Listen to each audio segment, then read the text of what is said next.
खबर आपको दें कि कारकुनों और क़यादत को हिरासत किया जा रहा है। तहरीक इंसाफ ने इलेक्शन कमीशन सिंध को खत लिख दिया है। PTI के जनरल सेक्रेटरी के खत में क़यादत पर झूठे मुकदमात बनाने पर सख्त तहफ़्फ़ुज़ात का इजहार करते हुए इंसाफ की अपील की गई है। आपको अपडेट करें कि कारकुनों और क़यादत को हिरासत किया जा रहा है। इस पर मज़ीद तफसील जान लेते हैं डॉन न्यूज़ के नुमाइंदे खाबर हुसैन से। खाबर, अपडेट कीजिएगा, खत में मज़ीद क्या कहा गया है?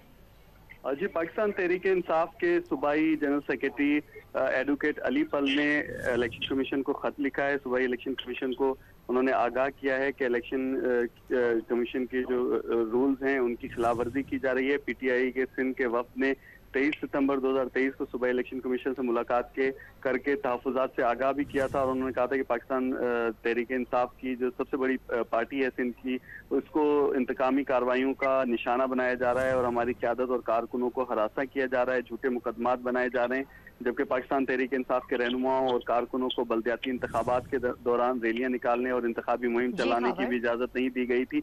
उन्होंने ये भी कहा है कि पार्टी परचम के रंगों के गुब्बारे बुलंद करने पर भी सिंध में कारकुनों के और अहदेदारों के खिलाफ एक दफा 188 के तहत FIR दर्ज की गई थी। उन्होंने कहा कि उन्हें जो है वो इंसाफ दिया जाए और यकसा मौके दिए जाएं ताकि वो भी अपनी इंतखाबी सरगर्मियां कर सकें।